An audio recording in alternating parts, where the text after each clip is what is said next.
Suasana pagi itu begitu cerah. Burung-burung berkicau di pepohonan, dan angin berhembus pelan membawa aroma tanah basah sisa hujan semalam. Sebuah mobil berwarna silver melaju perlahan melewati jalanan desa yang sunyi, dipenuhi semak-semak liar di kanan kirinya. Di dalam mobil itu ada pasangan suami istri muda, Raka dan Nadia. Mereka baru saja menikah 2 bulan lalu dan memutuskan untuk pindah ke sebuah desa terpencil di pinggiran kota.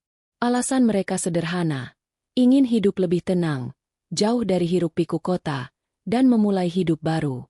Rumah yang mereka beli adalah sebuah rumah tua berarsitektur kolonial, berdiri kokoh namun terlihat usang, dikelilingi pohon-pohon besar yang rimbun.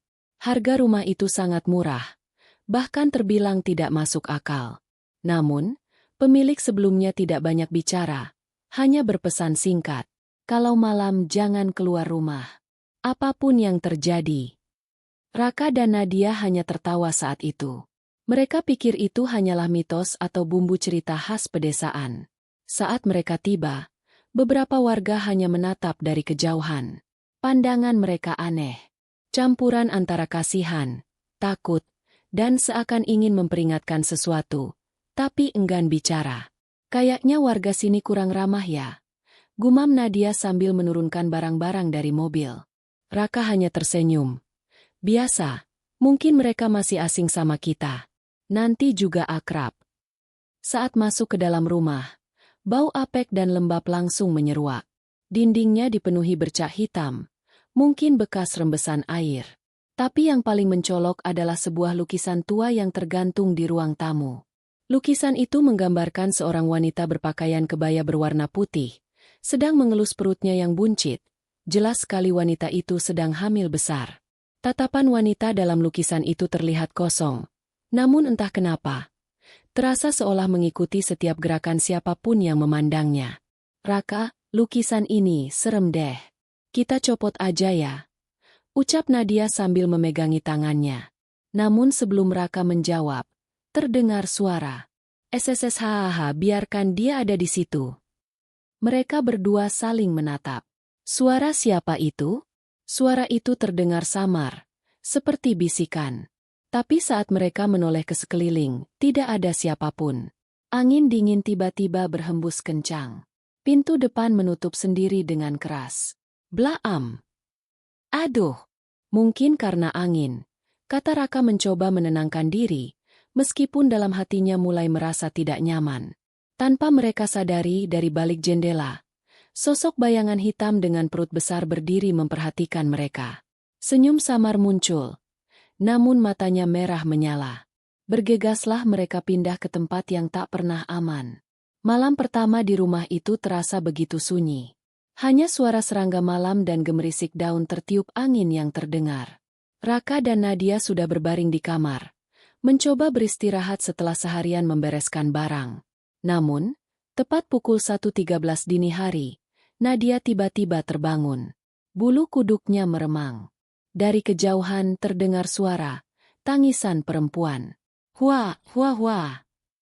Tangisan itu pelan lirih, namun begitu memilukan. Suaranya seperti berasal dari halaman belakang rumah. Nadia duduk, menatap ke arah jendela kamar yang sedikit terbuka. Angin dingin masuk, membuat tirai melambai-lambai pelan. Ia membangunkan Raka. "Raka, denger nggak? Itu suara apa?" bisiknya ketakutan. Raka setengah sadar, mendengarkan. Dan benar suara itu masih terdengar, bahkan semakin jelas. "Hua, hua, hua." Suara tangisan perempuan disertai suara lirih seperti seseorang yang sesenggukan menahan sakit. "Kayaknya dari luar, Nat. Mungkin ada orang nangis." "Gak usah dipikirin," jawab Raka berusaha menenangkan, meskipun wajahnya mulai pucat. Namun, beberapa detik kemudian suara itu tiba-tiba berhenti. Hening. Tiba-tiba terdengar suara, tok tok tok, ketukan di pintu belakang rumah. "Raka, ada yang ketok," bisik Nadia dengan tubuh gemetar. Tok tok tok. Ketukannya perlahan, tapi ritmenya seperti seseorang yang sabar menunggu pintu dibuka. Raka memberanikan diri bangun dari tempat tidur, mengambil senter di laci, lalu berjalan pelan ke arah pintu belakang. Nadia mengikuti di belakang, menggenggam erat tangan suaminya. Saat sampai di depan pintu belakang, suara ketukan itu berhenti. Tingi. Raka menempelkan telinganya ke pintu, mencoba mendengar. Tapi yang terdengar hanya suara angin dan dedaunan. Dengan berat hati, Raka membuka kunci pintu dan perlahan membuka. Cerea aa. Kosong. Tidak ada siapa-siapa. Tapi, ketika senter diarahkan ke tanah dekat pintu, terlihat jejak kaki. Jejak kaki wanita, tanpa alas kaki dan anehnya. Di jejak itu terdapat noda darah. Raka! Nadia menjerit sambil menunjuk ke atas. Raka menoleh dan melihat di atas pohon besar belakang rumah. Ada sosok perempuan dengan perut buncit, rambut panjang menjuntai menutupi wajahnya, berdiri mematung sambil mengelus perutnya. Dan tiba-tiba dia menoleh. Wajahnya rusak, matanya merah darah, bibirnya robek, dan dengan suara parau dia berbisik, "Kembalikan anakku, kembalikan." Braaak. Pintu belakang menutup sendiri dengan keras. Lampu di dapur mendadak padam. Nadia menangis histeris, tubuhnya gemetar hebat. Raka segera mengunci kembali pintu dan menarik istrinya kembali ke kamar. "Apa-apaan ini, Rak?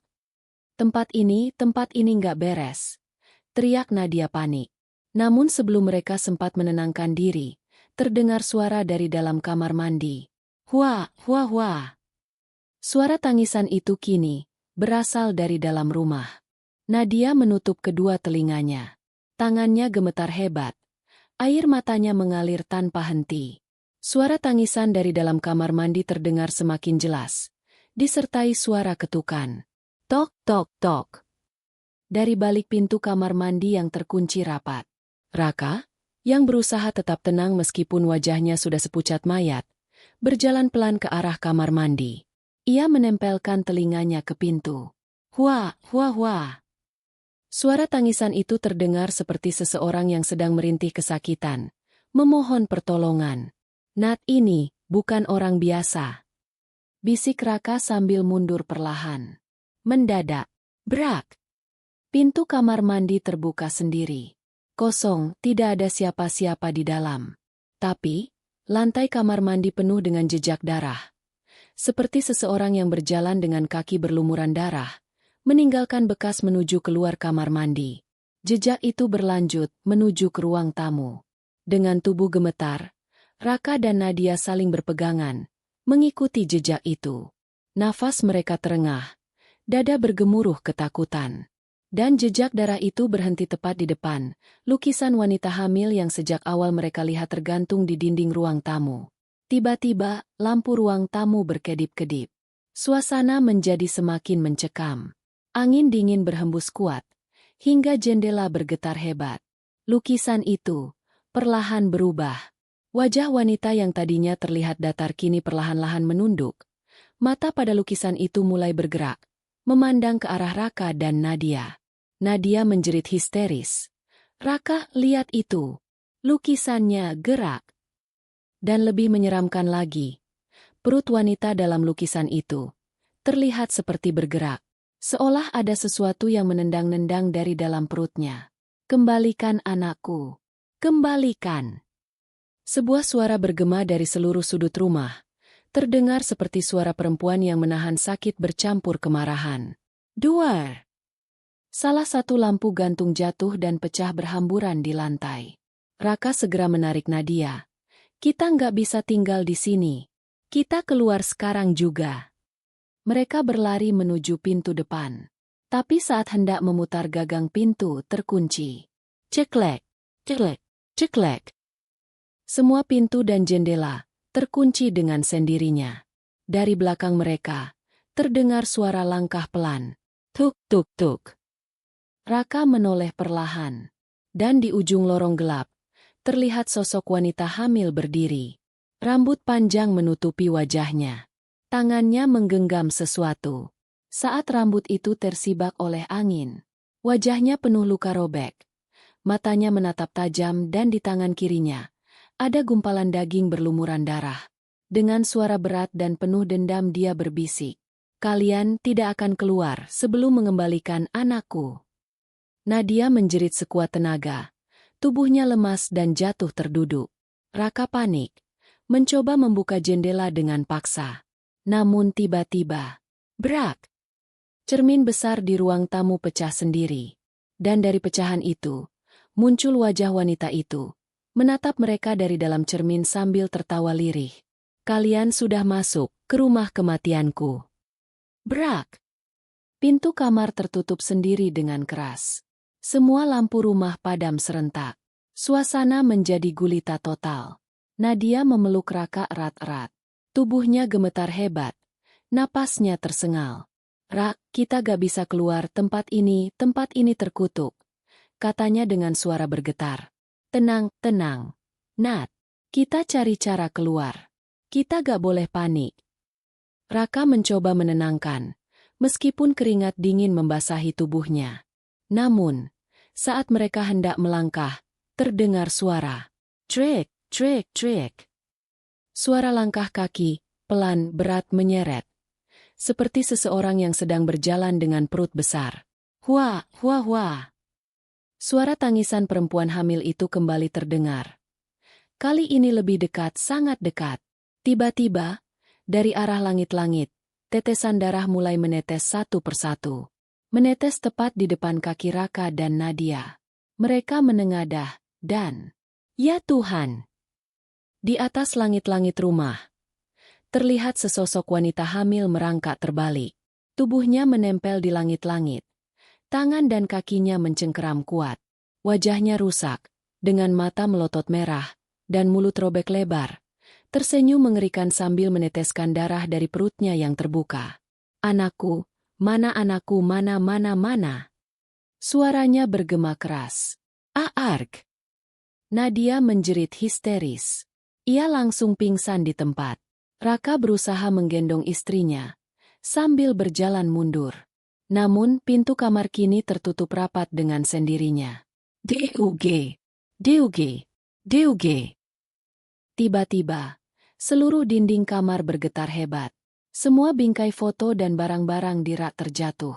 Dari balik tembok, muncul bekas tangan berdarah, seolah ada seseorang yang mencakar dari dalam dinding. Krek!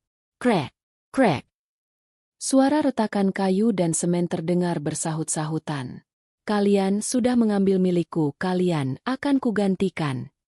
Seketika suara bayi menangis terdengar begitu nyaring dari arah loteng. Wah! Wah, wah! Raka nekat menatap ke arah loteng yang memiliki pintu kecil di atas ruang tengah. Pintunya terbuka, bergoyang perlahan. Trek, trek!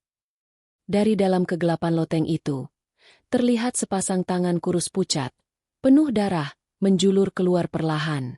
Dan, duarer! Sosok itu jatuh dari loteng mendarat tepat di hadapan Raka.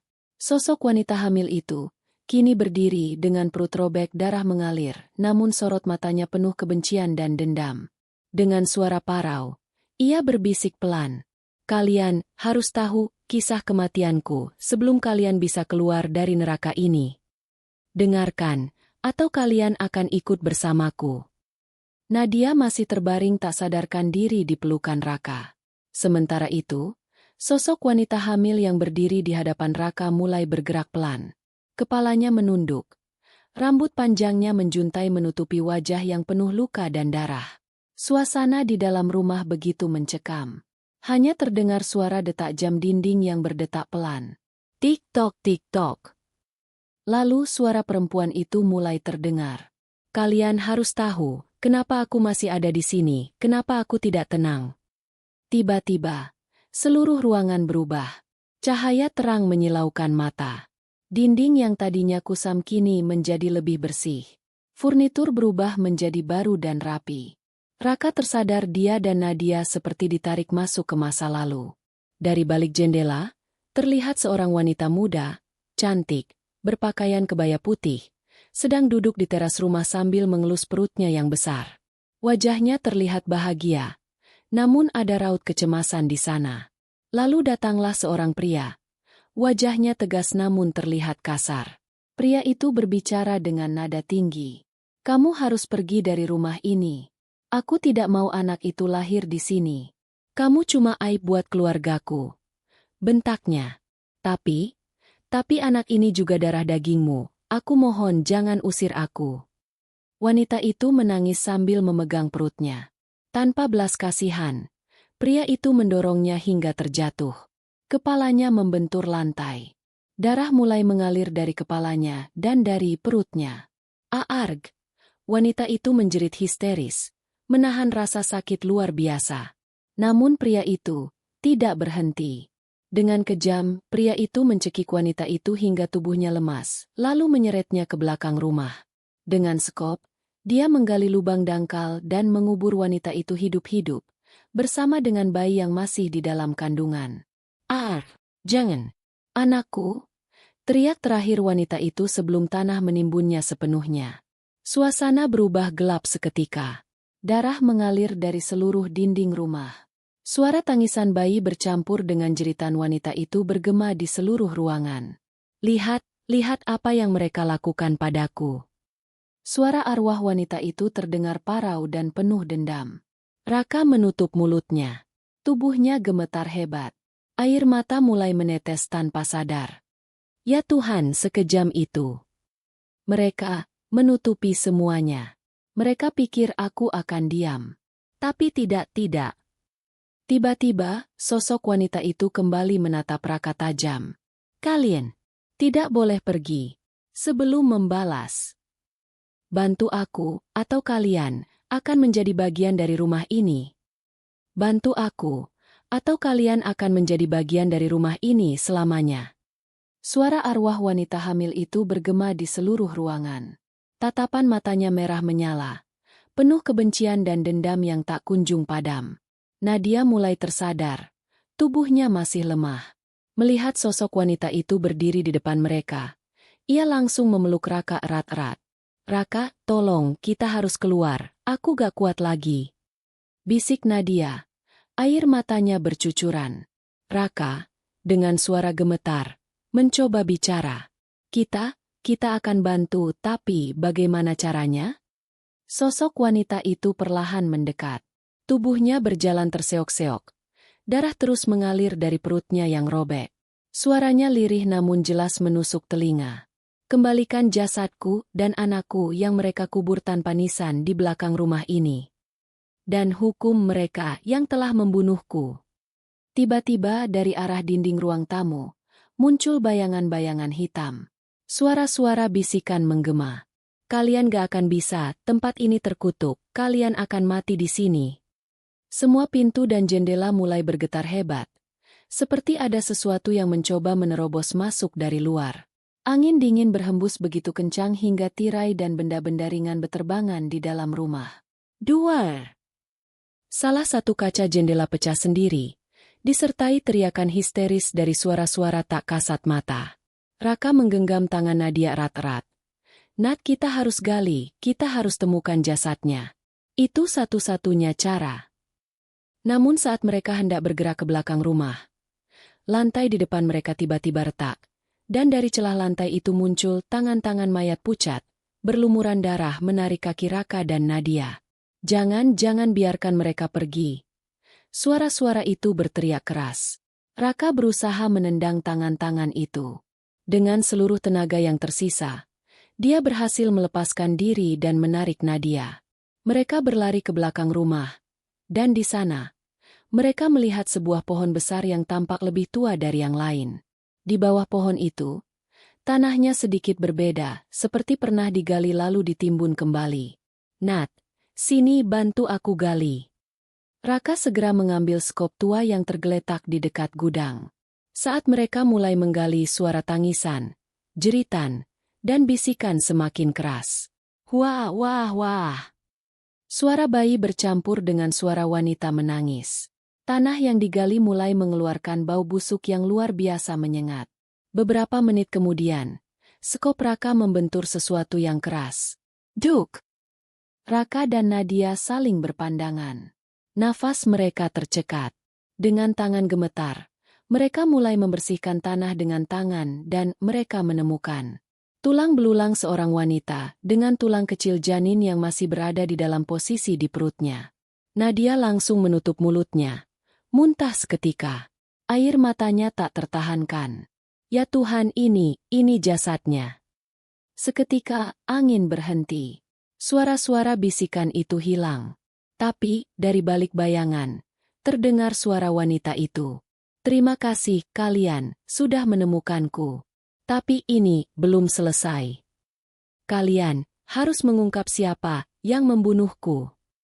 Setelah menemukan tulang belulang wanita hamil itu di bawah pohon tua, suasana rumah mendadak menjadi hening. Tidak ada lagi suara tangisan, jeritan, ataupun bisikan menakutkan. Namun keheningan itu justru terasa jauh lebih mencekam. Seolah badai besar sedang menunggu untuk meledak. Sosok arwah perempuan itu muncul di hadapan Raka dan Nadia. Kali ini, wajahnya tidak lagi seburuk sebelumnya. Luka-luka di wajahnya mulai memudar, meski masih terlihat jelas kesedihan dan kemarahan yang mendalam.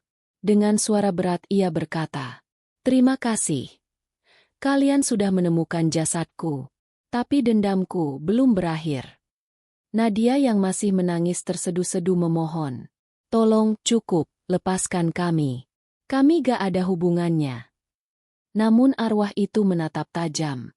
"Kalian adalah orang yang dipilih untuk membuka kebenaran. Dengar baik-baik, pembunuhku masih hidup. Dia ada di desa ini. Dia hidup seolah tak pernah berbuat dosa." Raka terkejut. "Apa? Dia masih hidup? Siapa dia?" Sosok wanita itu menunjuk ke arah desa dengan jarinya yang pucat dan gemetar. "Orang yang dulu menghamiliku, lalu membunuhku, adalah kepala desa, Pak Surya." Nadia dan Raka saling berpandangan. Wajah mereka langsung pucat pasi. "Kepala desa? Tapi dia itu orang baik, dihormati warga," ujar Nadia dengan suara gemetar. Arwah itu menggeleng pelan. "Baik di mata siapa? Semua orang di desa ini tahu, tapi mereka diam. Mereka semua terlibat. Mereka yang membantu menutup aibnya, menutup kuburanku." Tiba-tiba angin kencang berhembus. Dari balik bayangan pohon, suara-suara samar kembali terdengar. "Jangan bongkar, mereka akan celaka." Sontak, Nadia dan Raka sadar ini bukan sekedar teror arwah. Ini adalah konspirasi kelam yang disembunyikan oleh satu desa. "Kalian harus membuat mereka mengaku, kalau tidak arwahku akan terus menghantui tempat ini dan kalian tidak akan pernah keluar." Tiba-tiba, terdengar suara langkah kaki dari arah semak-semak. Suara ranting patah. Krek, krek. Raka menoleh. Tampak sesosok pria tua berdiri sambil membawa senter. Matanya terbelalak saat melihat apa yang digali Raka dan Nadia. "Astaga, kalian gak seharusnya gali itu," teriak pria itu panik. Pria itu adalah Pak Karta, salah satu warga tertua di desa itu. "Kalian gak ngerti. Ini semua demi kebaikan desa," teriaknya sambil gemetar. Wajahnya penuh ketakutan. Raka membentak, "Kebaikan? Ini dosa besar. Siapa lagi yang tahu soal ini? Apa benar kepala desa yang lakukan semua ini?" Pak Karta tidak menjawab. Hanya menunduk, tubuhnya bergetar hebat. Lalu tiba-tiba ia menangis. Ampun, kami cuma kami disuruh tutupi. Kami semua disumpah supaya gak bilang ke siapapun." "Dia, Pak Surya yang dulu melakukan itu, dia takut aibnya terbongkar maka dia membunuhnya." Arwah wanita itu muncul di belakang Pak Karta, dengan tatapan tajam dan suara berat. "Aku akan menuntut balas." Pak Karta terduduk lemas, tubuhnya gemetar hebat. Air matanya bercucuran tanpa henti. Kami semua bersalah. Kami semua terlibat." Ucapnya lirih penuh rasa takut. Raka menatapnya dengan marah bercampur takut. "Pak, tolong jelaskan. Apa sebenarnya yang terjadi? Kenapa semua orang di desa ini diam?" Dengan suara bergetar, Pak Karta mulai membuka cerita kelam yang sudah lama disembunyikan. Dulu sekitar 20 tahun lalu perempuan itu, namanya Sari, dia gadis yatim piatu baik, sopan tapi hidupnya malang. Pak Surya, yang waktu itu belum jadi kepala desa, mempermainkannya. Dia menghamili Sari dengan janji akan menikahinya. Tapi ketika perut Sari mulai membesar, dia menolak tanggung jawab. Nadia menutup mulutnya. Air matanya mulai menetes. Astaga, jahat sekali. Bisiknya pelan. Pak Karta melanjutkan. Waktu itu, Pak Surya takut aibnya terbongkar. Dia bilang pada beberapa orang dekatnya, termasuk saya, bahwa Sari harus disingkirkan. Raka membentak. Apa? Kalian membantu? Pak Karta menunduk dalam-dalam. Kami dipaksa, kami diancam, dan kami semua pengecut. Malam itu, kami menyeret Sari ke sini, ke belakang rumah ini. Lalu kami kubur hidup-hidup. Suara Pak Karta pecah menjadi tangisan. Setelah itu, sejak malam itu, desa ini tidak pernah benar-benar tenang. Suasana mendadak berubah dingin.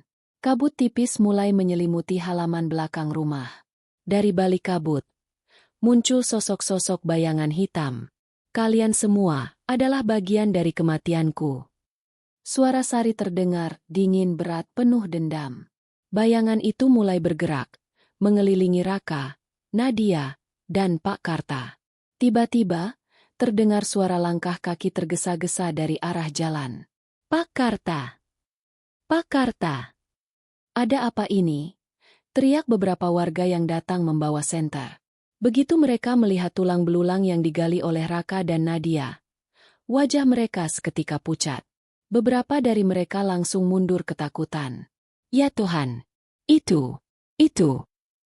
Salah satu warga menjerit. Sari menampakkan diri. Sosoknya kini jelas. Wajahnya rusak sebagian, namun sorot matanya tajam menusuk. Perutnya yang buncit terlihat penuh luka robek dan darah. Sudah cukup, bertahun-tahun aku terjebak menunggu, kalian semua harus mengaku. Jika tidak, kematian kalian akan menyusulku. Tiba-tiba, salah satu warga jatuh tersungkur. Tubuhnya kejang, mulutnya berbusa. Dari mulutnya terdengar suara aneh. Ampun, ampun. Sari, jangan bawa aku. Warga lain menjerit panik, berusaha berlari. Namun, semua pintu keluar desa mendadak tertutup kabut pekat. Kalian tidak akan bisa lari, sampai kebenaran terbongkar. Raka berteriak. Semua, kalian harus jujur. Kalian semua terlibat. Kalian harus cerita apa yang sebenarnya terjadi. Suasana berubah kacau. Warga saling menatap dengan wajah ketakutan. Beberapa mulai berlutut, menangis. Kami ikut, kami tahu. Kami diam demi keselamatan sendiri, ampuni kami. Sari berdiri di tengah mereka, perlahan tersenyum ngeri. Ini baru permulaan. Suasana desa berubah mencekam. Kabut tebal menutupi seluruh jalan. Angin berhembus kencang, membawa suara tangisan perempuan dan suara bayi menangis yang menggema dari segala arah. Di tengah lapangan desa, para warga berkumpul dengan wajah pucat. Mereka saling berpegangan, berpelukan, dan berdoa, berharap semua ini segera berakhir. Namun, arwah Sari tidak akan pergi sebelum dendamnya terbalaskan. Sosoknya perlahan muncul dari balik kabut. Wajahnya rusak, perutnya masih terlihat hancur dan berlumuran darah. Namun, sorot matanya tajam, menusuk hati setiap orang yang melihatnya. Dengan suara berat, ia berkata, kalian semua ikut membunuhku. Ikut membiarkan aku mati, membiarkan anakku mati. Tiba-tiba, salah satu warga, Pak Darto, langsung jatuh bersimpuh, menangis histeris. Ampuni aku, Sari, aku cuma disuruh. Aku takut waktu itu. Sari menatapnya tajam. Takut? Lalu kenapa kau diam? Kenapa kalian semua tutupi pembunuhanku? Pak Darto memegang kepalanya sambil menangis. Kami semua diancam. Pak Surya bilang, kalau kami bicara anak dan istri kami akan celaka, dia orang berpengaruh. Raka berdiri di tengah kerumunan warga, membentak. Kalian semua sama saja. Kenapa kalian biarkan ini terjadi? Kenapa kalian biarkan dia mati begitu saja? Semua warga kini menangis, sebagian mulai mengakui peran mereka. Ada yang ikut menggali lubang, ada yang membantu membawa Sari, Ada yang hanya diam dan pura-pura tidak tahu, semuanya bersalah. Dari balik kabut, suara berat kembali terdengar. Dia, yang paling bertanggung jawab. Pak Surya, bawa dia ke sini. Seolah menjawab. Dari kejauhan terdengar suara mobil yang tergesa-gesa. Lampu mobil menyala menembus kabut. Mobil itu berhenti mendadak di depan lapangan. Pintu mobil terbuka. Pak Surya, kepala desa, keluar dengan wajah panik. Wajahnya pucat pasi. Keringat dingin mengalir di pelipisnya. Apa ini? Apa yang kalian lakukan? Bentaknya kepada warga. Tapi sebelum sempat ia melangkah lebih jauh, seluruh warga mundur menjauh darinya. Mereka tak lagi memihaknya. Mereka kini tahu, kebenaran tak bisa ditutupi lagi. Sosok Sari perlahan melayang mendekati Pak Surya. Wajahnya semakin jelas. Surya, sudah lama aku menunggumu, sudah lama aku menanti saat ini. Pak Surya mundur ketakutan. Jangan dekat-dekat. Itu bukan aku. Itu masa lalu. Itu dosa. Dan desa. Tidak pernah kadaluarsa. Tiba-tiba, angin kencang berputar membentuk pusaran di tengah lapangan. Suara tangisan bayi bercampur jeritan perempuan bergema sangat keras. Duar! Salah satu pohon besar di pinggir lapangan tumbang, menghantam sebagian pagar rumah warga. Pak Surya jatuh terduduk, tubuhnya gemetar, wajahnya seperti tidak lagi memiliki warna. Ampun. Sari, aku tidak bermaksud aku. Katanya terbata-bata. Namun, Sari perlahan mendekat, menatap langsung ke mata Pak Surya, dan dengan suara yang menusuk tulang. Sebutkan. Apa yang kau lakukan padaku, di depan semua orang? Sebutkan. Semua warga terdiam. Mereka menatap Pak Surya dengan tatapan yang kini penuh kebencian dan jijik. Raka menatapnya tajam. Katakan atau kau tidak akan pernah bisa keluar dari tempat ini, bahkan tidak akan pernah lagi hidup tenang. Semua warga berdiri membentuk lingkaran, mengelilingi Pak Surya yang terduduk lemas di tanah. Wajahnya pucat pasi. Keringat dingin membanjiri tubuhnya. Nafasnya memburu, tangan gemetar. Mulutnya bergetar tak mampu berkata-kata.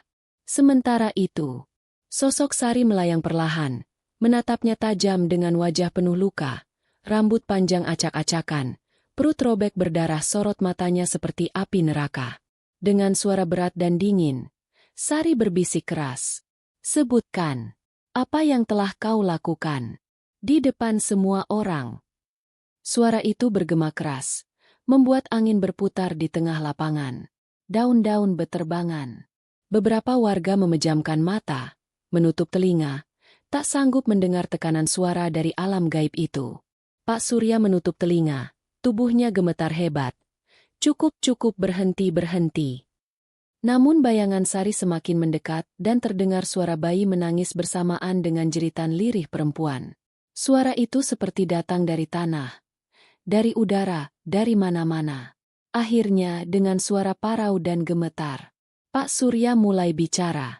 Iya, aku yang membunuh Sari. Semua warga langsung menatapnya dengan wajah terkejut bercampur jijik. Beberapa berteriak histeris, beberapa mundur ketakutan. Pak Surya menangis histeris. Waktu itu dia hamil anakku. Aku takut ketahuan, aku takut karirku hancur. Aku janji mau tanggung jawab, tapi saat perutnya makin besar, aku panik, aku minta bantuan beberapa warga kami menyeretnya ke rumah kosong itu. Suasana makin mencekam. Bayangan-bayangan hitam muncul mengelilingi warga. Suara jeritan makin nyaring. Kami pukul dia minta ampun, dia minta tolong, dia merintih, dia peluk perutnya, tapi kami gak peduli. Lalu aku sendiri yang mencekiknya, sampai dia gak bergerak, lalu kami gali lubang dan kami kubur dia hidup-hidup dengan bayinya. Semua warga kini menangis histeris. Beberapa langsung jatuh terduduk, menutup wajah, merasa bersalah, merasa ketakutan. Raka memukul tanah keras-keras. Ya Tuhan! Kalian semua jahat. Sejahat itukah kalian? Nadia menutup mulut, menangis sejadi-jadinya. Tubuhnya lemas. Kakinya tak mampu berdiri. Sementara itu, sosok Sari perlahan mendekati Pak Surya. Kau telah mengambil hidupku, anakku, masa depanku. Sekarang kau akan kubawa ke tempat yang kau buat untukku. Tiba-tiba, tanah di bawah Pak Surya retak. Membentuk lubang hitam. Dari dalam lubang itu keluar asap tebal. Bau busuk menyengat seperti bau bangkai yang membusuk selama puluhan tahun. Tangan-tangan hitam muncul dari dalam lubang, menarik kaki Pak Surya. Tidak, A. Jangan. Ampun. Ampun. Pak Surya menjerit, berusaha melepaskan diri, mencakar tanah, mencoba berdiri. Tapi tangan-tangan itu menariknya perlahan. Tubuhnya terseret masuk ke dalam lubang. Jangan. Tolong. Tolong saya. Teriakannya menggema di seluruh desa. Namun tak ada yang berani menolong. Semuanya hanya berdiri terpaku. Ketakutan, kaku.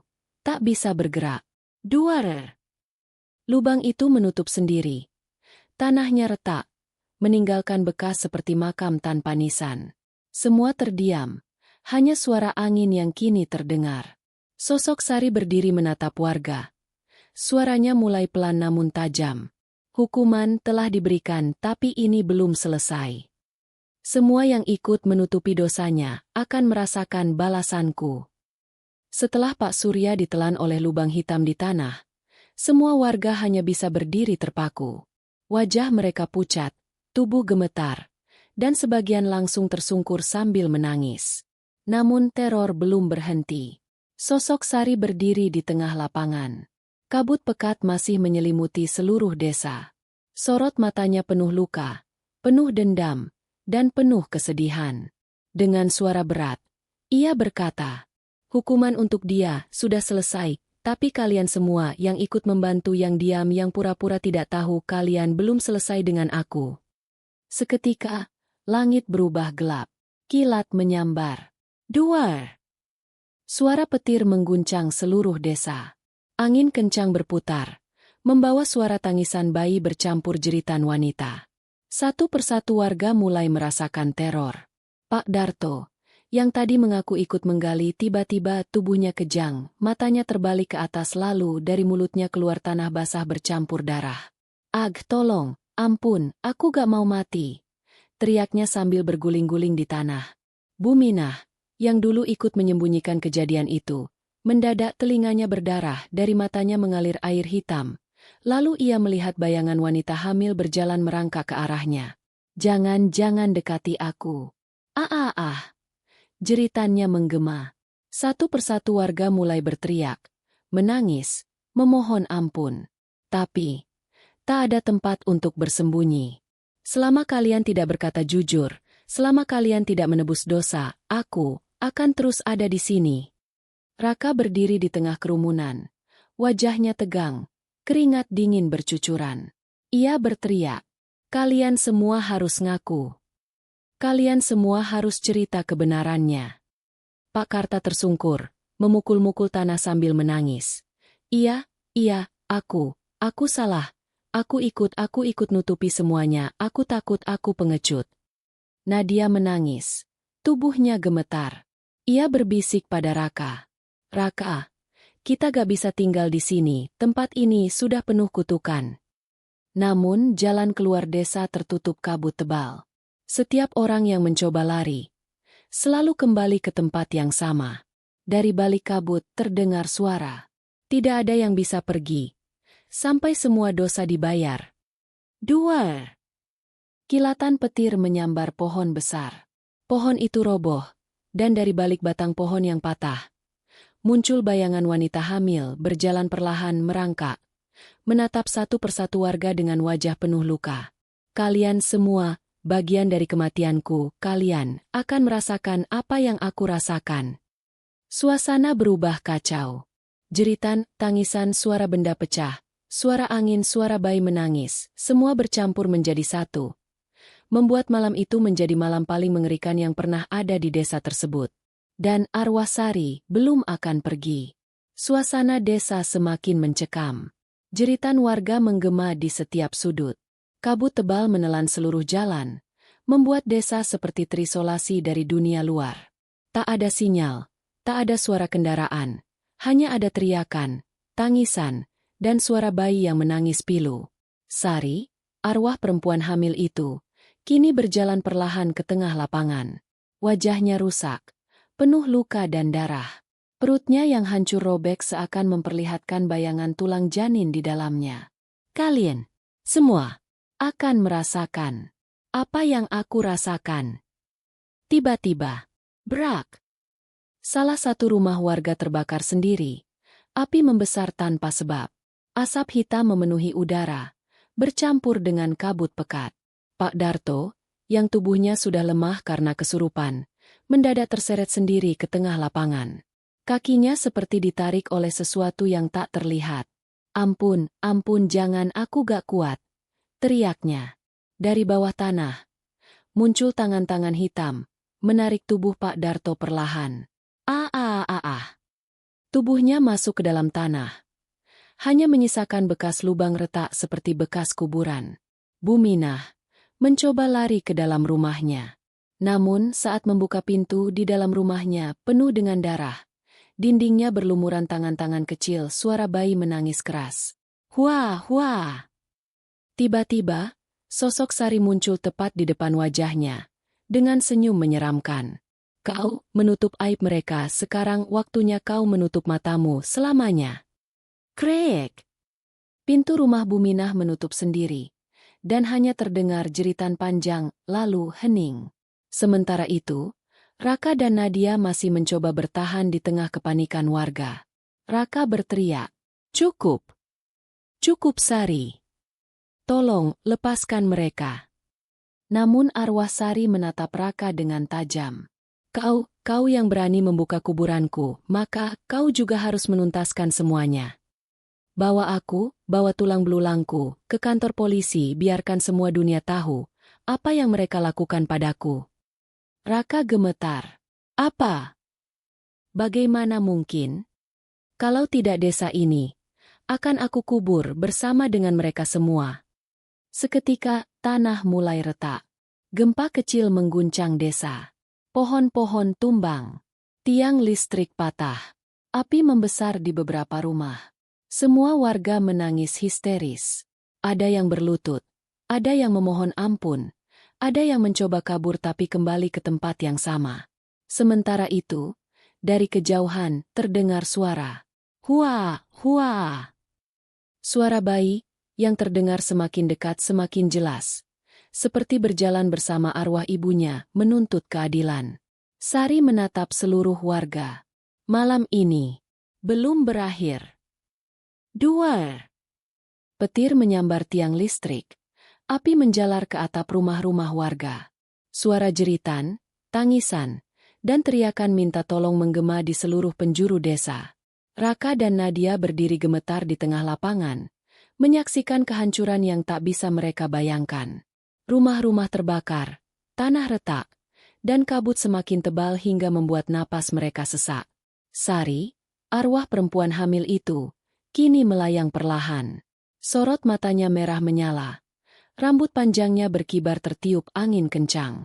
Luka robek di perutnya meneteskan darah hitam, menandakan dendamnya belum berakhir.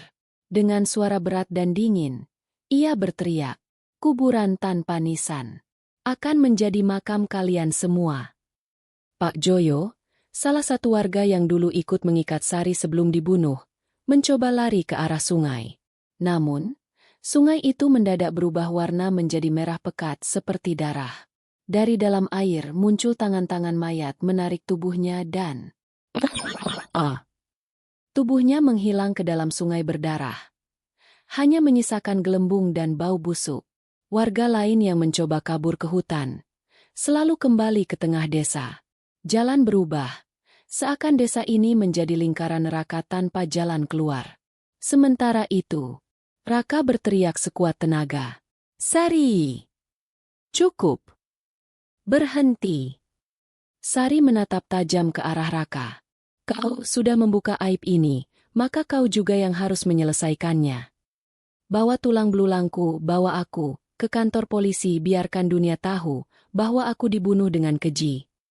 Raka gemetar. Bagaimana caranya? Jalan keluar aja gak kelihatan, kita terjebak. Tiba-tiba, angin kencang membawa suara. Ambil tulangku, bawa keluar lewat jalan lama. Jalan di balik makam tua itu satu-satunya jalan yang belum tertutup. Nadia menatap Raka. Wajahnya ketakutan. Raka, kita harus lakukan. Kita harus lakukan sebelum semuanya mati di sini. Mereka segera berlari ke belakang rumah tua, tempat jasad Sari dikubur. Dengan tangan gemetar, mereka membungkus tulang belulang itu dengan kain putih yang mereka temukan. Saat itu juga kabut di sekitar mereka sedikit menipis. Tapi, suara jeritan dari desa semakin menggila. Warga berlarian tanpa arah. Ada yang kesurupan, ada yang tiba-tiba jatuh pingsan, ada yang tubuhnya terseret sendiri oleh kekuatan tak kasat mata. Di tengah lapangan, tanah terus merekah, membentuk lubang-lubang besar, seperti mulut neraka yang siap menelan siapa saja. Sari berbisik dengan suara dingin. Buru, waktumu tidak banyak sebelum desa ini benar-benar terkubur bersama semua dosanya. Raka dan Nadia berlari secepat mungkin menuju arah makam tua yang disebutkan. Tapi, di tengah jalan bayangan-bayangan hitam terus mengikuti mereka. Jangan biarkan mereka pergi. Mereka akan membawa aib kita keluar. Suara-suara mengerikan bergema di udara. Nadia hampir terjatuh, tapi Raka menariknya. Tahan, kita harus keluar. Kita harus selesaikan ini. Sementara itu, dari kejauhan suara bayi menangis semakin keras. Hua, hua, hua. Tangisan itu, seperti memecah gendang telinga, mengguncang hati. Seakan seluruh alam ikut menangisi kematian yang tidak adil. Dan tepat saat mereka hampir sampai ke pintu makam tua, tiba-tiba sosok bayangan besar hitam menghalangi jalan mereka. Sosok itu, setengah manusia, setengah arwah, penuh luka dan wajahnya adalah campuran dari semua warga yang ikut membunuh dan menutup kasus Sari. Raka dan Nadia berdiri kaku. Di depan mereka, sosok bayangan hitam besar berdiri menghalangi jalan menuju makam tua, satu-satunya jalan keluar yang tersisa. Bayangan itu menyerupai wajah-wajah warga desa. Wajah-wajah yang dulu ikut membunuh, menutup aib, dan berpura-pura tidak tahu. Tubuhnya besar, hitam pekat, berlumuran darah, dan penuh luka menganga. Dari dalam lukanya, mengalir darah kental bercampur dengan belatung. Suara itu bergema, berat, dan menghantam dada mereka. Kalian tidak boleh membawa aib desa keluar. Nadia gemetar, tangisannya pecah. Raka, aku gak kuat lagi. Nat, tahan, kita harus keluar.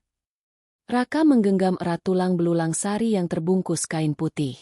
Seketika, tanah di sekitar mereka mulai pecah. Dari dalamnya muncul tangan-tangan hitam yang mencoba meraih kaki mereka. Dari langit, petir menyambar. Duar! Seakan langit ikut murka atas dosa yang sudah terlalu lama dikubur. Sari, arwah perempuan hamil itu, muncul di belakang Raka dan Nadia. Wajahnya lebih menyeramkan dari sebelumnya. Namun, ada kekuatan besar yang menyelimuti dirinya. Dengan suara berat dan tegas ia berteriak, "Singkir! Kau bukan apa-apa lagi." Sari melayang ke depan, menatap sosok bayangan besar itu. Dari mulutnya keluar suara jeritan panjang bercampur tangisan bayi. Aku korban kalian. Aku yang kau bunuh." Duar! Tubuh bayangan besar itu mulai retak, seperti kaca pecah. Dari retakan itu, keluar asap hitam pekat dan jeritan-jeritan mengerikan. Argeg! Jangan bongkar aib kami. Suara-suara itu berusaha menahan, tapi sia-sia. Mereka terbakar oleh api yang keluar dari tubuh arwah Sari. Brak! Bayangan besar itu meledak menjadi serpihan abu hitam, menghilang bersama jeritan yang memekakan telinga. Kabut di depan makam tua perlahan terbuka. Jalan itu kini terlihat. Sari menatap Raka dan Nadia dengan sorot mata penuh luka. Namun kini terlihat sedikit tenang. Cepat, waktumu tidak banyak sebelum mereka kembali, sebelum desa ini benar-benar terkubur. Tanpa pikir panjang, Raka dan Nadia berlari sekuat tenaga, membawa tulang belulang itu menyusuri jalan setapak di balik makam tua. Di belakang mereka, suara-suara jeritan warga masih terdengar, teriakan-teriakan memohon ampun, namun bersamaan suara tanah merekah, suara api, suara benda-benda hancur semakin keras. Sementara itu, di tengah desa, tanah terus berlubang, rumah-rumah tenggelam seperti ditelan bumi. Sosok-sosok bayangan hitam menyeret tubuh-tubuh warga ke dalam lubang hitam yang menganga. Suara tangisan bayi bercampur jeritan perempuan semakin nyaring, menggema, memecahkan keheningan malam. Huaa, huaa, huaa. Tangisan itu seperti suara kutukan yang abadi, suara jiwa-jiwa yang tidak pernah tenang. Raka dan Nadia hampir sampai di ujung jalan. Nafas mereka tersengal, tubuh penuh luka dan kotoran. Tapi mereka tidak peduli. Hanya satu tujuan mereka, membawa tulang belulang Sari ke polisi, membuka semua kebenaran. Dan, tepat saat mereka melihat gerbang keluar desa, tiba-tiba, krek! Sebuah bayangan putih berdarah. Sosok wanita hamil berdiri tepat di depan mereka. Sari menatap mereka dengan sorot mata tajam. Ingat, saat kebenaran ini terbongkar, bukan hanya aku, tapi banyak arwah yang akan ikut menuntut keadilan. Dosa tidak pernah benar-benar hilang, hanya tertunda. Raka dan Nadia berdiri terpaku. Tepat di depan gerbang keluar desa, Sari muncul lagi dalam wujud utuh saat masih hidup. Wajahnya cantik tapi pucat, dengan perut hamil yang membuncit. Namun darah terus mengalir dari leher, perut, dan bibirnya seakan luka kematian itu tetap membekas. Sari menatap mereka dalam-dalam. Ingat, saat kalian membawa tulang ini ke dunia luar, kalian juga membawa semua luka, semua dosa, semua aib yang sudah bertahun-tahun ditutupi. Raka menelan ludah, tubuhnya gemetar. Kami tahu, kami paham, tapi ini satu-satunya cara biar kau bisa tenang. Sari tersenyum tipis, namun senyum itu penuh kesedihan. Terima kasih, tapi ingat perjalanan kalian tidak akan mudah. Banyak yang tidak ingin kebenaran ini terungkap bahkan dari dunia yang tidak kasat mata. Tiba-tiba, duar! Sebuah bayangan hitam sebesar rumah menerjang dari arah desa, menabrak pepohonan, merobohkan batu besar, dan bergerak sangat cepat ke arah mereka. Raka Aa! Awa Aas! Teriak Nadia. Tanpa pikir panjang, mereka segera berlari sekencang mungkin, melewati gerbang tua itu. Di belakang mereka, suara gemuruh seperti tanah longsor bercampur suara jeritan ratusan arwah terdengar semakin dekat. Kabo Om! Desa di belakang mereka mulai tenggelam. Tanah merekah. Rumah-rumah amblas, api menjalar, dan dari retakan tanah keluar asap hitam tebal bercampur suara tangisan bayi. Huaa, huaa! Ampun, tolong, jangan-jangan! Suara-suara warga yang tertinggal. Makin lama makin hilang di telan bumi.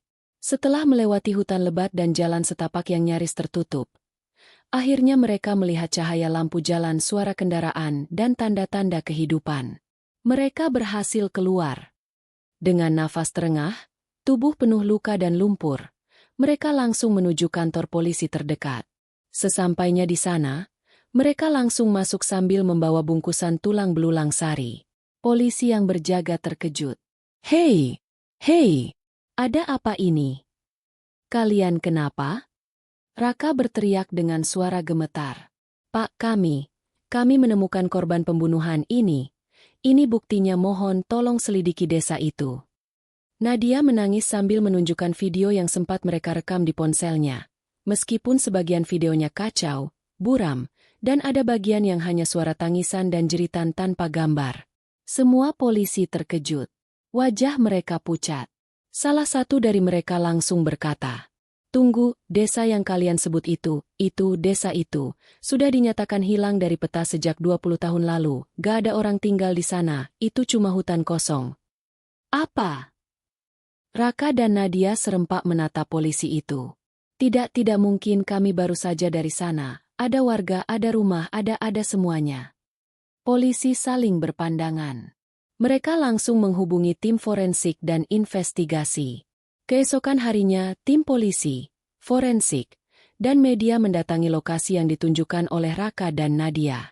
Namun, yang mereka temukan hanya puing-puing tanah retak dan bekas-bekas bangunan yang sudah tertimbun tanah, seperti bekas desa yang sudah lama hilang. Namun, saat penggalian dilakukan, ditemukan puluhan kerangka manusia terkubur di berbagai titik. Sebagian besar, kerangka perempuan dan anak-anak. Kasus besar terbongkar. Media nasional heboh. Judul-judul berita muncul di mana-mana. Penemuan kuburan massal di lokasi desa yang hilang. Benarkah ada pembantaian puluhan tahun lalu? Dan dari hasil tes forensik, salah satu kerangka perempuan yang ditemukan adalah milik seorang wanita yang meninggal dalam kondisi hamil, dengan tulang janin yang masih utuh di dalamnya. Itu, Sari.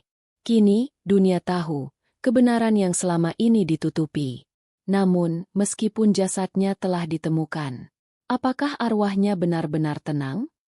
Ataukah masih ada jiwa-jiwa lain yang belum mendapat keadilan? Kabar tentang penemuan tulang belulang di desa itu menyebar luas. Media nasional berlomba-lomba meliput. Polisi dan tim forensik sibuk menggali di berbagai titik. Setiap hari, kerangka-kerangka baru ditemukan. Wajah Raka dan Nadia muncul di televisi. Mereka menjadi saksi utama. Namun, sejak kejadian itu, Raka dan Nadia tak pernah bisa tidur tenang. Setiap malam, Raka selalu bermimpi buruk. Dalam tidurnya, ia melihat Sari berdiri di ujung kamarnya, menatap dengan mata merah, sambil memeluk perutnya yang hancur. Jangan berhenti, masih banyak kebenaran yang belum terungkap. Sementara itu, di kantor polisi, Kapolsek yang memimpin penyelidikan mulai menerima laporan-laporan aneh. Beberapa anggota tim forensik mengalami kecelakaan misterius. Ada yang mengalami mimpi buruk tentang tangisan bayi. Alat-alat elektronik di TKP selalu rusak tanpa sebab. Dan yang paling aneh, peta wilayah desa itu perlahan menghilang dari semua sistem GPS dan peta digital. Google Maps, aplikasi peta, hingga peta milik pemerintah, titik desa itu tiba-tiba kosong. Hanya hutan lebat tanpa nama. Kapolsek mengerutkan dahi saat melihat layar monitor. Aneh. Lokasi ini jelas-jelas ada di peta minggu lalu. Kenapa sekarang kosong? Di sisi lain, Nadia mulai mengalami hal-hal tak masuk akal di rumahnya. Setiap malam, ada suara ketukan di jendela. Padahal kamarnya di lantai 2. Di kamar mandi, nampak bekas jejak kaki basah. Seperti langkah seorang perempuan. Dan di cermin, sesekali muncul bayangan perempuan hamil dengan wajah penuh luka. Nadia menangis. Tubuhnya lemas. Raka, aku takut, aku gak mau ikut campur lagi. Namun Raka tahu mereka sudah terlalu jauh. Mereka sudah membuka aib lama, dan sekarang mereka punya tanggung jawab untuk menyelesaikannya sampai akhir. Suatu malam, Raka mendapat telepon dari salah satu anggota tim polisi, Pak Dedi. Suaranya panik. Mas Raka, tolong, kalian harus datang ke kantor polisi sekarang juga. Kami menemukan sesuatu yang sangat aneh. Dengan jantung berdebar, Raka dan Nadia bergegas menuju kantor polisi. Sesampainya di sana, di meja ruang forensik, tergeletak satu benda yang baru ditemukan dari penggalian pagi tadi. Sebuah botol kaca berisi gulungan kertas tua. Raka perlahan membuka gulungan itu dan membaca isinya. Kami yang menandatangani perjanjian darah ini berjanji akan mengubur rahasia ini selamanya, agar arwahnya tak pernah bangkit. Di bawahnya, tertera tanda tangan beberapa nama warga desa, termasuk Pak Surya, Pak Darto, Pak Joyo, Bu Minah, dan beberapa nama lain. Mata Raka membelalak. Jadi selama ini, mereka benar-benar melakukan ritual untuk mengunci arwah Sari. Nadia menutup mulutnya, tubuhnya bergetar. Astaga! Raka, desa itu memang terkutuk, bukan cuma karena pembunuhan, tapi juga karena perjanjian hitam. Kapolsek berkata pelan. Dan sekarang setelah perjanjian itu terbongkar, tak ada yang bisa menahan kutukan itu lagi. Semua orang terdiam. Di luar, langit tiba-tiba gelap. Meskipun baru sore hari. Dan dari kejauhan, suara tangisan bayi kembali terdengar. Hua, hua, hua. Malam itu, langit mendadak gelap. Awan hitam menutupi bulan. Suara petir saling bersahutan. Suasana mencekam tak hanya melingkupi desa, tapi mulai menjalar ke kota. Di kantor polisi, alat-alat elektronik tiba-tiba mati serentak. Lampu padam. Komputer restart sendiri.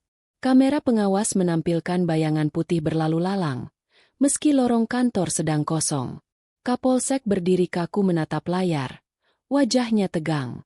"Apa-apaan ini?" bisiknya. Tiba-tiba, krek, braak.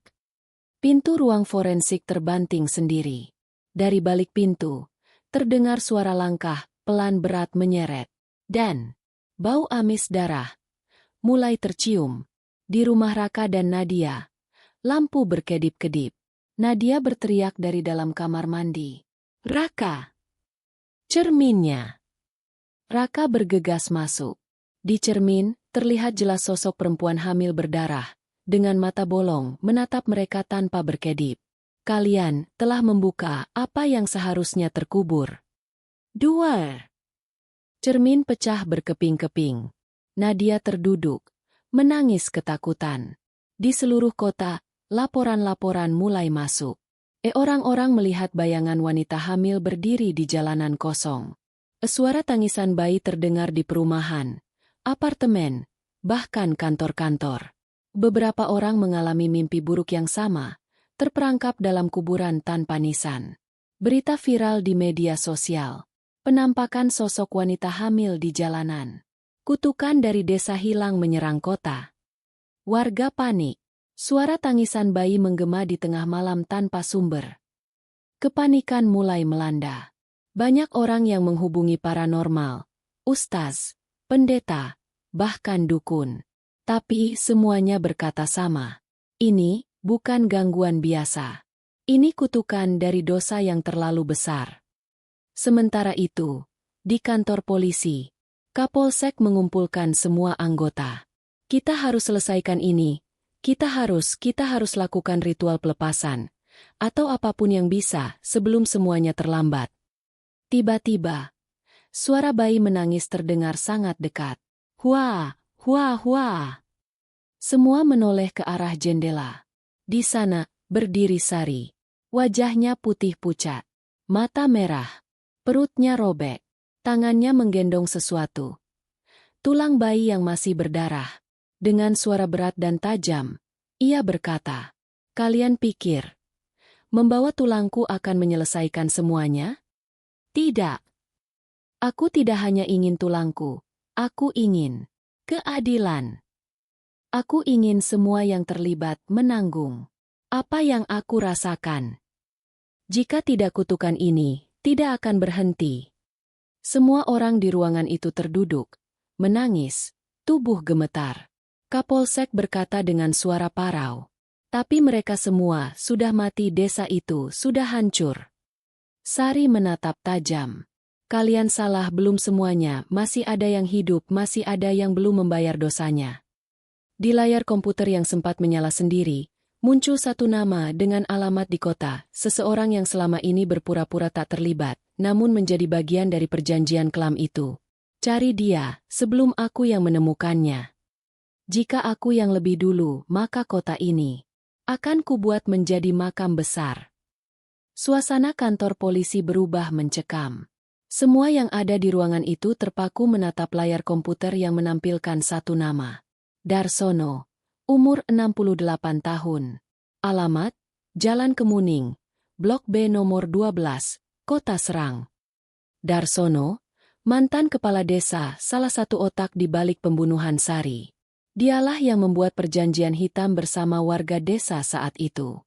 Saat desa tenggelam dan semua warga mati, dia berhasil kabur dan bersembunyi di kota, berpura-pura menjadi orang biasa. Kapolsek berdiri, wajahnya tegang. "Cepat, kita harus temukan dia sebelum dia ditemukan oleh sesuatu yang lebih dulu." Raka dan Nadia yang juga berada di sana saling berpandangan. Jantung mereka berdetak cepat. "Kita ikut, ini harus diakhiri malam ini," ucap Raka dengan penuh tekad. Malam itu, tim polisi bersama Raka dan Nadia bergerak menuju rumah Darsono. Sementara itu, Di rumah Darsono, pria tua itu duduk di ruang tamu, gelisah. Tangannya gemetar. Keringat dingin mengucur deras meski pendingin ruangan menyala. Ia menatap foto-foto tua yang tergantung di dinding. Foto dirinya bersama warga desa puluhan tahun lalu. Tiba-tiba, lampu berkedip-kedip. Krek, krek. Pintu lemari terbuka sendiri. Dari dalam lemari, keluar asap hitam. Diikuti suara tangisan bayi yang sangat dekat. Hua, hua, hua. Darsono berdiri panik. Tidak, tidak, kalian semua sudah mati. Kalian sudah mati. Suara wanita berat dan bergetar terdengar dari belakangnya. Tapi aku belum pernah pergi. Brak. Cermin di ruang tamu pecah. Dari retakan cermin muncul wajah Sari dengan mata merah. Rambut menutupi sebagian wajahnya, darah mengalir dari mulutnya. Kau yang memulai semuanya. Kau yang menyuruh mereka. Darsono tersungkur, gemetar. Ampun, ampun, jangan, aku takut waktu itu. Kau tidak takut saat membunuhku.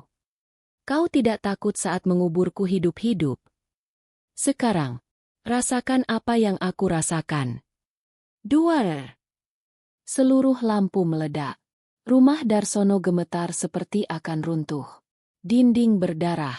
Suara tangisan bayi bercampur teriakan perempuan bergema di seluruh sudut rumah. Dari lantai, muncul tangan-tangan hitam yang menarik tubuh Darsono perlahan. Tidak! Tolong! Aku belum mau mati! Teriaknya histeris. Saat itu juga, tim polisi tiba. Mereka memaksa masuk. Brak! Tapi, mereka hanya menemukan rumah kosong. Tanpa siapa-siapa.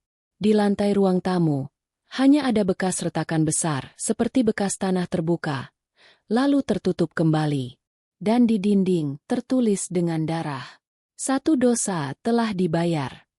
Semua terdiam, wajah pucat, tubuh gemetar. Kapolsek berbisik. Apakah ini sudah berakhir? Tiba-tiba, suara tawa kecil terdengar di kejauhan, diikuti dengan suara langkah kecil dan tangisan bayi. Hua, hua, hua. Nadia memeluk Raka. Tubuhnya gemetar. Raka, aku rasa ini belum benar-benar berakhir. Dan dari balik bayangan pohon di depan rumah itu, sosok Sari berdiri menatap mereka dengan senyum tipis, lalu perlahan menghilang ke dalam kegelapan. Pagi itu, sinar matahari akhirnya muncul setelah malam panjang penuh teror. Namun, meskipun kota terlihat normal, suasana masih diliputi ketegangan. Polisi resmi merilis laporan ke media. Kasus lama terungkap. Penemuan jasad korban pembunuhan puluhan tahun lalu. Tersangka utama ditemukan meninggal secara misterius di rumahnya. Media ramai memberitakan. Berita viral di mana-mana. Kutukan desa hilang. Kebenaran akhirnya terungkap. Namun, tidak semua orang percaya penyebab kematian Darsono adalah wajar. Polisi menyebutnya, kematian mendadak dengan kondisi tubuh tidak utuh. Ada bekas tarikan, luka robek, dan tubuh sebagian seperti ditelan sesuatu dari bawah tanah. Sementara itu, Raka dan Nadia mulai kembali menjalani hari-hari mereka. Tapi, mereka sadar, semuanya tidak akan benar-benar sama. Setiap malam, mereka masih mendengar suara-suara aneh. Ketukan di jendela. Langkah pelan di lantai 2. Padahal rumah mereka tidak bertingkat. Cermin berembun dengan bekas tangan kecil menempel di permukaannya. Nadia berbisik ketakutan. Raka, apa ini benar-benar sudah selesai? Raka menatap keluar jendela. Di kejauhan, ia melihat bayangan perempuan berdiri di bawah tiang listrik. Wajahnya samar, tapi perutnya tampak membuncit dengan darah mengalir di kakinya lalu menghilang. Malam itu, Nadia bermimpi. Dalam mimpinya, ia berada di tengah kuburan tua. Suara tangisan bayi bergema. Dari balik kabut, Sari muncul. Dengan suara pelan, namun tegas, ia berkata, "Terima kasih, kalian telah membantu membuka kebenaran. Tapi ingat, masih banyak yang belum terungkap, bukan hanya aku, tapi banyak jiwa lain yang dikubur, disembunyikan dan dilupakan." Selama masih ada manusia yang menutup-nutupi dosa, maka aku dan mereka tidak akan pernah benar-benar pergi. Nadia terbangun dengan keringat dingin. Tubuh gemetar. Jantungnya berdetak kencang. Raka, aku bermimpi. Sari, dia bilang kutukan ini tidak benar-benar selesai. Keesokan harinya, di berita pagi, muncul headline baru yang mengejutkan. Ditemukan kuburan massal di hutan wilayah timur kota. Diduga korban kasus lama. Polisi menemukan banyak kerangka perempuan dan anak-anak dengan kondisi yang sama, tangan terikat, mulut dilakban, sebagian tulang rusuk patah. Kapolsek yang menangani kasus Sari berdiri menatap lokasi penggalian baru itu, wajahnya pucat. Ia bergumam, "Astaga, ini lebih besar dari yang kita kira." Dari balik pepohonan, angin berhembus dingin, membawa suara pelan. Hua, hua, hua. Suara tangisan bayi lagi. Pagi itu, tim forensik dan polisi masih sibuk di lokasi kuburan massal baru yang ditemukan. Bau busuk menyengat menusuk hidung. Garis polisi membentang di mana-mana. Total ada 36 kerangka. Mayoritas perempuan dan anak-anak. Semuanya ditemukan dalam kondisi yang sama. Tangan terikat, mulut dilakban, dan beberapa tulang rusuk patah. Kapolsek menatap ke arah tanah yang sudah tergali separuh. Wajahnya tegang. Ini lebih parah dari kasus Sari ini. Sudah seperti pembantaian massal. Dari hasil penyelidikan sementara, ternyata sebagian besar korban berasal dari desa-desa sekitar yang hilang secara misterius puluhan tahun lalu. Dan yang lebih mengejutkan, salah satu jasad ditemukan masih memegang kain putih berlumuran darah di dalamnya, tertulis mantra dan simbol-simbol pemanggilan roh. Kapolsek bergumam pelan. Apakah mereka adalah korban dari perjanjian hitam? Atau ini bagian dari ritual lain? Nadia menatap ponselnya. Grup WhatsApp warga kota mendadak ramai. Banyak yang mengirim video penampakan. Bayangan perempuan hamil berdiri di tengah jalan, lalu menghilang. Suara tangisan bayi terdengar di area perkantoran yang sepi. Cermin di toilet umum menampilkan wajah perempuan berdarah lalu pecah sendiri. Apa ini? Kenapa malah makin banyak? Bisik Nadia ketakutan. Raka mencoba berpikir jernih. Ia membuka kembali buku tua yang ia temukan saat penggalian. Di sana tertulis dengan tinta merah. Dosa yang disembunyikan akan selalu kembali, akan selalu menuntut darah, hingga kebenaran seluruhnya terbongkar. Raka gemetar membaca bagian terakhirnya. Jika tak ada yang menyelesaikan, maka kutukan tidak akan berhenti. Ia akan menular dari tanah ke darah, dari desa ke kota, dan seterusnya. Sementara itu, di layar TV muncul berita. Terjadi insiden di rumah sakit umum kota. Puluhan pasien dan staf melaporkan suara-suara aneh, peralatan medis bergerak sendiri, dan suara tangisan bayi tanpa sumber. Reporter TV gemetar saat siaran langsung. Kamera bergoyang. Di belakangnya, terlihat jelas bayangan wanita hamil berdiri, menatap lurus ke kamera, sebelum perlahan menghilang ke balik dinding. Kembali ke studio, kembali ke studio. Teriak reporter panik. Malam itu, Raka dan Nadia berkendara menuju lokasi penggalian kuburan massal. Mereka tahu kutukan ini tidak akan selesai hanya dengan mengungkap satu kasus. Sampai di sana, suasana begitu dingin. Kabut tebal menutupi hampir seluruh area. Tapi, dari balik kabut muncul bayangan Sari. Ia berdiri tenang, namun sorot matanya tetap menyimpan dendam. Terima kasih, tapi perjalanan kalian belum selesai. Selama masih ada dosa yang ditutup, selama masih ada yang berpura-pura tidak tahu, maka aku akan tetap ada. Sari perlahan melangkah mundur ke dalam kabut, lalu menghilang. Namun sebelum hilang sepenuhnya, ia berkata pelan, "Jaga dirimu, kutukan kini telah menular kemanapun kau pergi." Di kejauhan, hua, hua, hua. Suara tangisan bayi kembali terdengar pelan, lalu menghilang dalam dinginnya kabut malam. Pagi itu, Raka dan Nadia kembali ke rumah dengan tubuh lelah, mata merah akibat begadang dan tekanan batin yang luar biasa. Namun, meskipun pagi terlihat cerah, suasana tetap mencekam. Di media sosial, fenomena aneh makin banyak dilaporkan. Tangisan bayi di gedung-gedung kosong. Bayangan perempuan hamil berdiri di persimpangan jalan lalu menghilang. Suara ketukan pintu tanpa sosok. Bahkan beberapa influencer dan YouTuber yang sengaja mencoba datang ke bekas lokasi desa terkutuk, hilang tanpa jejak. Di rumah, Nadia duduk sambil memeluk lututnya. Wajahnya kusut. Raka, aku gak kuat. Aku gak sanggup lagi hidup dalam ketakutan seperti ini. Raka menarik nafas dalam. Ia menatap keluar jendela. Nat, ini gak akan berhenti, kecuali kita selesaikan semua, sampai akar-akarnya. Nadia menggeleng cepat. Enggak, cukup. Aku nggak mau, aku cuma manusia biasa, bukan pemburu hantu. Tiba-tiba, braak. Jendela kamar terbuka sendiri dengan keras. Angin dingin menerobos masuk. Lampu berkedip-kedip. Di tembok kamar, muncul tulisan seperti tercakar. Aku belum tenang. Nadia menjerit, memeluk Raka erat-erat. Tubuhnya gemetar hebat. Sementara itu, di kantor polisi, Kapolsek menerima laporan dari tim investigasi. Pak, ini gila, dari hasil catatan lama, ternyata bukan cuma desa itu. Ada beberapa desa lain yang juga hilang tanpa jejak sejak tahun 1975. 1983, dan 1991. Semua dengan pola yang sama. Kapolsek menatap layar. Wajahnya kaku. Jadi ini, bukan satu kutukan tapi rangkaian dari banyak kutukan, akibat dosa yang ditutup-tutupi selama puluhan tahun. Tiba-tiba listrik padam.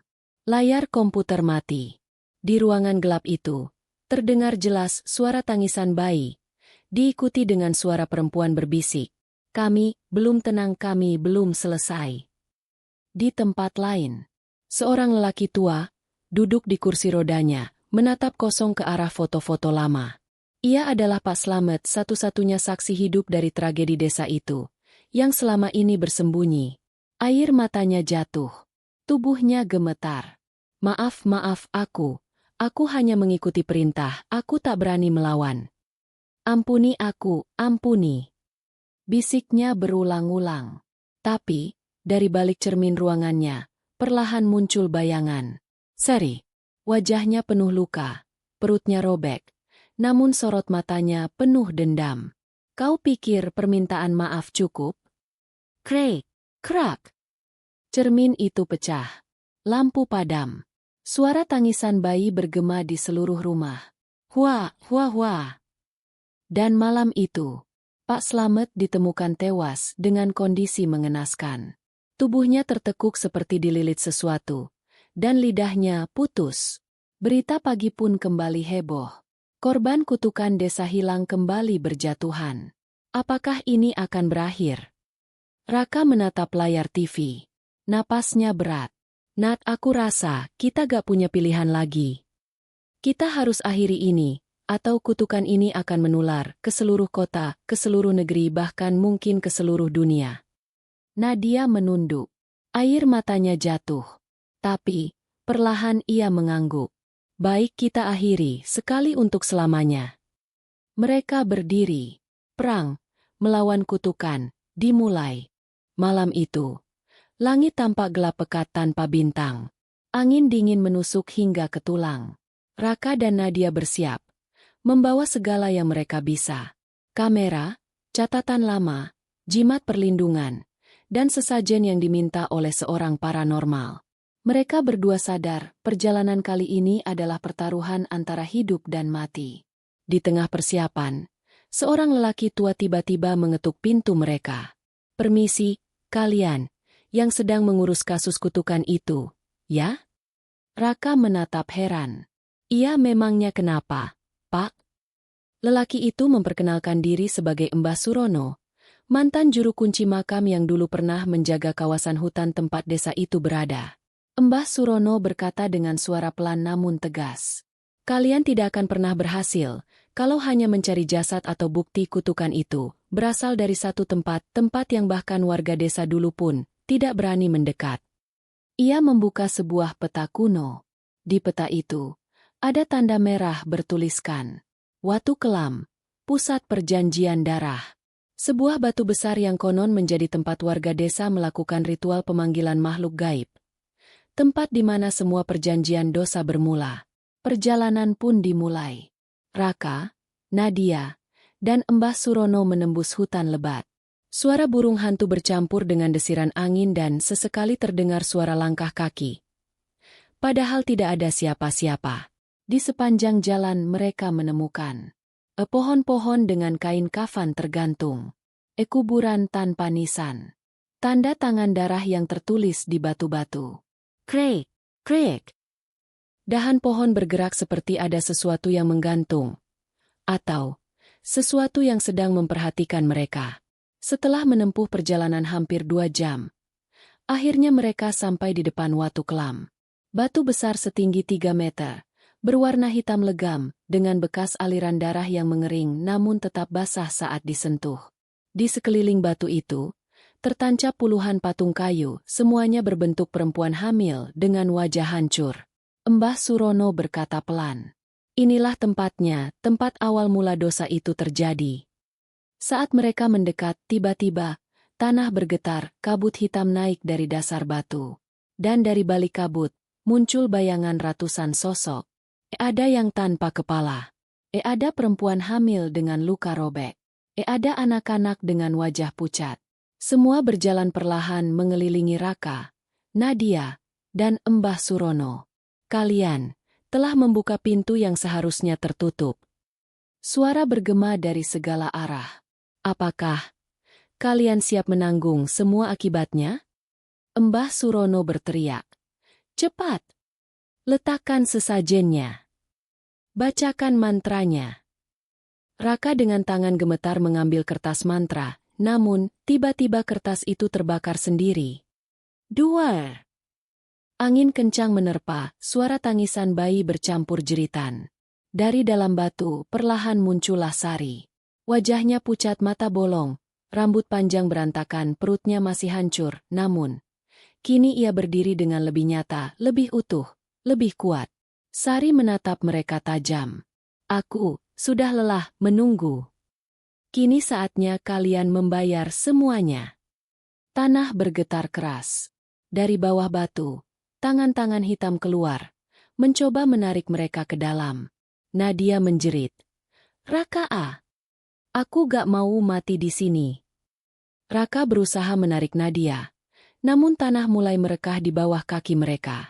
Suara tangisan bayi makin keras, makin dekat, makin menusuk ke kepala. Wah! Wah! Wah! Tanah terus berguncang. Tangan-tangan hitam keluar dari dalam bumi, berusaha menarik kaki Raka dan Nadia. Suara tangisan bayi semakin nyaring, menusuk telinga, membuat kepala seakan mau pecah. Mbah Surono terjatuh. Mulutnya bergetar membaca doa, namun suaranya tenggelam dalam gemuruh suara jeritan dan lolongan makhluk-makhluk tak kasat mata. Dari atas batu Watu Kelam, Sari berdiri. Wajahnya hancur, darah menetes dari matanya, perutnya robek. Namun matanya menyala merah penuh amarah dan dendam. Dengan suara berat dan menggelegar, ia berkata, "Kalian membuka pintu yang seharusnya tidak pernah dibuka." Raka memeluk Nadia yang terus menjerit ketakutan. Sari, tolong, cukup. Namun, Sari menatap mereka dengan dingin. Apakah cukup? Saat aku diperlakukan seperti binatang? Saat aku dibunuh tanpa ampun? Saat anakku dicabut dari rahimku? Kalian harus menyaksikan bagaimana rasa dibenamkan ke dalam kelamnya kutukan. Duar! Petir menyambar batu Watu Kelam. Tanah terbelah. Sebuah lubang besar menganga di dalamnya, terlihat lautan darah. Tengkorak-tengkorak manusia dan tangan-tangan yang terus menggapai. Raka dan Nadia nyaris terseret. Namun tiba-tiba, Mbah Surono bangkit. Berdiri gemetar mengangkat sebatang kayu bertuliskan doa kuno. Dengan suara lantang bercampur isak, ia berteriak, "Wahai roh-roh yang terikat, aku pembayar dosa. Aku melepas semua ikatan. Aku menyerahkan diri sebagai tebusan." Ambil aku. Jangan mereka. Tanah berhenti gemetar. Semua makhluk berhenti bergerak. Sari menatap Mbah Surono tajam. Dengan suara berat, Sari berkata, "Kau, yang dulu menutup matamu saat aku disiksa, kau, yang ikut membuat perjanjian. Baik kau, yang akan jadi penebusnya." Krek! Tangan-tangan hitam menarik tubuh Mbah Surono ke dalam lubang. Tubuhnya terbelah, namun wajahnya tampak pasrah, bahkan tersenyum, sebelum hilang ke dalam kegelapan. Lubang itu perlahan menutup, suara tangisan bayi mereda, kabut menghilang. Sari berdiri mematung, matanya menatap Raka dan Nadia. Kalian telah melakukan yang tidak pernah dilakukan orang lain, kalian membawa terang ke dalam kegelapan. Dengan pelan, wajahnya berubah lebih tenang. Luka-lukanya perlahan memudar, perutnya yang robek mulai tertutup. Sari menatap mereka untuk terakhir kalinya. Lalu berkata dengan suara yang kini lebih lembut, "Terima kasih, tapi ingat dosa yang ditutup akan selalu menemukan jalannya sendiri. Jangan pernah biarkan kebenaran dikubur lagi. Selamat tinggal." Perlahan, sosok Sari dan bayangan-bayangan makhluk lainnya menghilang, lenyap, bersama hilangnya kabut hitam. Kilauan pagi itu. Untuk pertama kalinya setelah berhari-hari, langit cerah. Burung-burung berkicau. Udara terasa ringan. Raka dan Nadia berdiri di depan batu-batu kelam yang kini retak dan perlahan hancur menjadi debu. Kutukan itu tampaknya telah berakhir. Kapolsek, polisi, dan warga mulai berdatangan ke lokasi. Semuanya terpana, karena lokasi yang dulu selalu diselimuti kabut dan aura kematian, kini tampak seperti hutan biasa. Semua bukti dan jasad korban akan diangkat, diberi pemakaman layak. Kebenaran akhirnya diungkap ke publik. Media nasional dan internasional menyoroti kasus ini sebagai pembantaian tersembunyi terbesar dalam sejarah. Namun, di tengah keceriaan itu, Raka menoleh ke sebuah pohon besar. Di batangnya samar-samar masih tertulis sebuah kalimat, seperti tergores paksa. Dosa tidak pernah benar-benar hilang. Raka menarik napas panjang, lalu memegang tangan Nadia. Semoga ini benar-benar akhir. Dan kamera pun perlahan memudar. Namun sebelum layar benar-benar gelap, terdengar suara pelan. Hua, hua, hua. Suara tangisan bayi, sekali lagi samar, lalu hilang.